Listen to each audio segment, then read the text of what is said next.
بسم الله الرحمن الرحيم.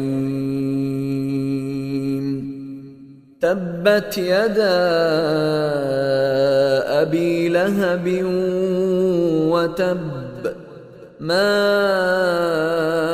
أغنى عنه ماله وما كسب، سيصلى نارا ذات لهب وامرأته حمالة الحطب في جيدها حبل من مسد.